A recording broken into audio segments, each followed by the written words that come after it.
के सीजन में या गर्मियों में ब्रेस्ट फीडिंग के लिए क्या कोई कंपलसरी चीज़ है जो आपको याद रखनी है? The answer is yes. Breast feeding actually summer के सीज़न में थोड़ा सा डिफ़िकल्ट होता है, थोड़ा सा कंफ्यूजिंग होता है, इसीलिए आपको ब्रेस्ट फीडिंग एक्चुअली समर में आप कैसे ईजी कर सकते हो उसके सारे टिप्स कंपलसरी पता होने ही चाहिए। तो ये सारे टिप्स हम लोग डिटेल में बात करेंगे इस पर्टिकुलर वीडियो में। I am Shreya Chalbot, educator and lactation consultant. गर्मी अपने आप में बहुत सारी चीज़ें लेके आती है। हम आपके लिए सीरीज़ कर रहे हैं जहाँ पे हम लोग गर्मियों रिलेटेड सब टॉपिक के बारे में बात कर रहे हैं। तो ये एक बहुत इंपॉर्टेंट टॉपिक होता है कि गर्मियों में ब्रेस्ट फीडिंग को ईजी कैसे कर सकते हैं। पहली और बहुत इंपॉर्टेंट चीज़, ब्रेस्ट मिल्क हम लोग कभी भी ठंडा बच्चे को नहीं पिलाता। सो कोई भी मदर, भले आप न्यू मदर हो, आपको 6 महीने हो गए, आपको 1 साल हो गया, जब भी आप बच्चे को ब्रेस्ट फीड कराते हो, हम दूध को अंदर स्टरीलाइज करते हैं, गर्म करते हैं और फिर ही बच्चे को पिलाया जाता है। इसका मतलब क्या है?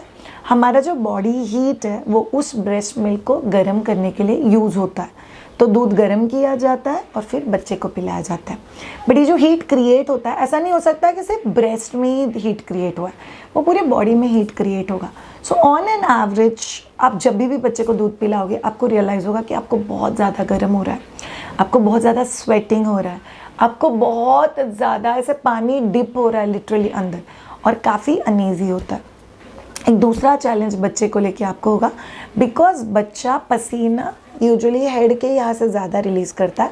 तो आपने अगर बच्चे को पकड़ा हुआ है तो कई बार आपको रियलाइज़ होगा कि आपका हाथ पूरा गीला हो गया, आपको कई बार नमनेस फील होगा, आपको अनईजी फील होगा, और उस गीलेपन की वजह से कहीं बच्चे को तकलीफ तो नहीं हो रहा है, उसका भी फील आ सकता है। नंबर 3, अगर आप में से कोई मदर ऐसी है जिसको ऑलरेडी हीट का तकलीफ है, आपको ऑलरेडी गर्मी ज़्यादा लगती है और ऊपर से समर सीज़न है, तो गए काम से, तो फिर ब्रेस्ट फीडिंग को कंफर्टेबल करना बहुत ज़्यादा ज़रूरी है आप लोग के लिए।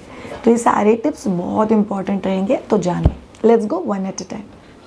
Number 1, breast feeding is 80% water and only 20% milk.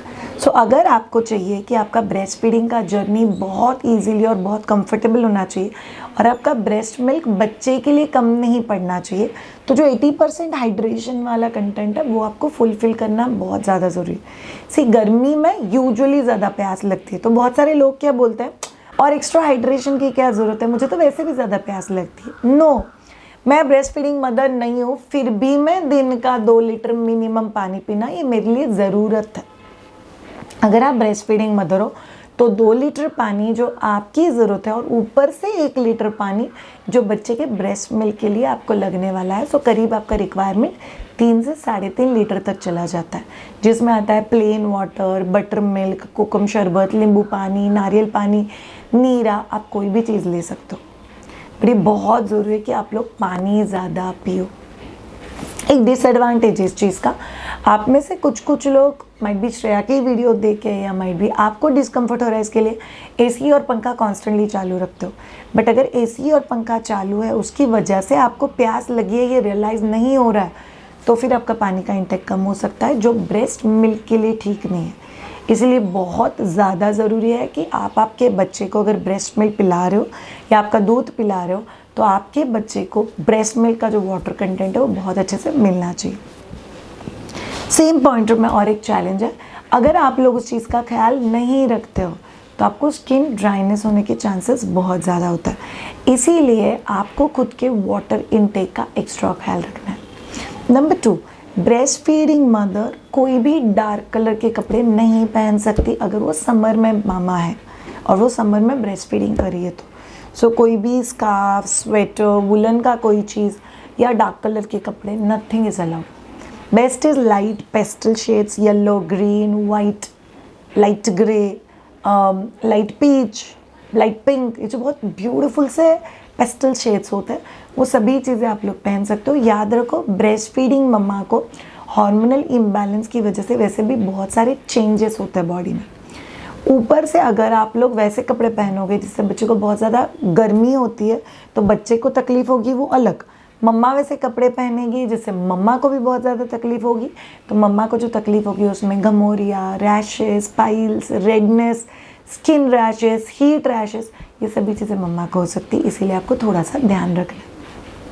Number 3, please याद रखो न्यू मदर्स, आपको धूप लेना फिर भी बहुत ज़्यादा ज़रूरी है। ब्रेस्ट फीडिंग मदर ने एक चीज़ का ख्याल रखना है, जस्ट बिकॉज बाहर समर है इसलिए आपकी ब्रेस्ट मिल्क से जो विटामिन डी, B12 बच्चे को ट्रांसफ़र होता है वो अभी भी हो रहा है। ऐसा नहीं है कि मैं धूप में ही नहीं जाऊंगी, मैं पूरा दिन घर पे अंदर ही रहूंगी, मुझे धूप से तकलीफ ही होती है तो मेरे बच्चे को मिलने वाला विटामिन डी कम होने वाला है, ऐसा नहीं होता। तो इसका मतलब क्या है, बाहर कितना भी धूप हो, सुबह 8 से 9:30 के बीच में आपने धूप में जाना बहुत ज़्यादा ज़रूरी है। ब्रेस्ट फीडिंग मदर को इस चीज़ का स्पेशली ख्याल रखना है, बिकॉज अगर आप लोग बाहर नहीं जाते हो तो आपका vitamin D conversion and absorption rate कम होता है।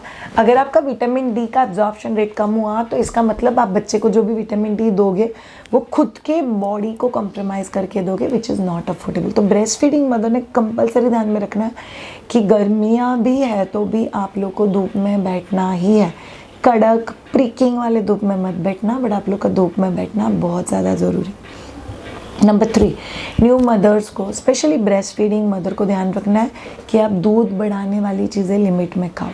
सो दूध बढ़ाने वाली क्या क्या चीज़ें हम लोगों ने ट्रेडिशनली सीखी हुई है, बादाम, दूध, मेथी दाना, गोंद, सौंठ, अजवाइन, उसके बाद सौंफ, जीरा, ये सब चीज़ों से दूध बढ़ता है, बराबर है। बट ये सभी चीज़ें आपके बॉडी में हीट क्रिएट करती है। सो हमारे घरों में क्या होता है, बच्चे को दूध कम पड़ रहा है, बच्चे को दूध कम पड़ रहा है, बच्चे को दूध कम पड़ रहा है, तो ये खा, तो वो खा, तो वो खा। बहुत सारे लोग दूध दलिया मम्मा को खिलाते हैं करीब 5 और 6 महीने तक। But you need to avoid this. याद रखो ऑल ऑफ यू, आप लोग जितनी हीट होने वाली चीज़ें खाओगे उस चीज़ों से आपको पाइल्स होने के चांसेस बहुत ज़्यादा होता है।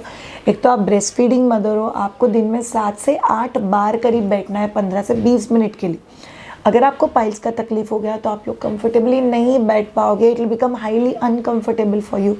इसीलिए आप लोग को हीट वाली चीज़ें खाने से परहेज़ करना है और स्पेशली वो चीज़ें नहीं खानी। इनफैक्ट आप लोग काउंटर चीज़ें खा सकते हो, जैसे धनिया का पानी है, आप लोग सब्जे के जो बीज होते हैं जिसको तुलसी बीज भी बोलते हैं वो भिगो के आप लोग वो ले सकते हो। उसी के साथ आप लोग आपके लिए रात ओवरनाइट सोखे हुआ जीरे का पानी ले सकते हो, बटर मिल्क ले सकते हो। ये सब चीज़ों से आप लोग को बहुत ज़्यादा हेल्प होगी to give a cool effect to your body. So हम लोगों ने कपड़ों का ख्याल रख लिया, हम लोगों ने सराउंडिंग का ख्याल रख लिया, हम लोगों ने हाइड्रेशन का ख्याल रख लिया, तो आप लोग को मैनेज करने के लिए बहुत ज़्यादा आसान हो जाती है। Last but not the least, बहुत important summer care, breast feeding mother ने एसी पंखा चालू रखे ही बैठना है। वो एसी की वजह से बच्चे को सर्दी हो जाएगा, एसी पंखे में बैठोगे तो आपका बॉडी फूल जाएगा, आपका पेट वैसे ही रह जाएगा, आपके पेट में हवा भर जाएगी। This all are absolute myths. So आप लोगों को याद रखना है, अगर आप नए मदर हो तो आप लोगों को एसी और पंखे का यूज़ करना है। मैं ऐसा नहीं बोलूँगी कि कंपलसरी करो, अगर आप कंफर्टेबल हो तो मत करो, अगर आप अनकंफर्टेबल हो तो आपके लिए बहुत ज़्यादा ज़रूरी है कि आप लोग एसी पंखा चालू रखो। बिकॉज एक कंफर्टेबल मदर ब्रेस्ट मिल्क बहुत अच्छे से प्रोड्यूस करती है, एक कंफर्टेबल मदर बच्चे को फीडिंग बहुत कंफर्टेबली कर पाती है, और एक कंफर्टेबल मदर एक कॉन्फिडेंट मदर बन सकती है। इसीलिए ब्रेस्ट फीडिंग मदर के लिए ये थे बहुत सिंपल और अमेजिंग से ब्रेस्ट फीडिंग मम्मा के लिए स्पेशल टिप्स जो आपका ब्रेस्ट फीडिंग का जर्नी आसान करने के लिए हेल्प करेगा। Thank you so much all of you, have a great time, take care, bye bye.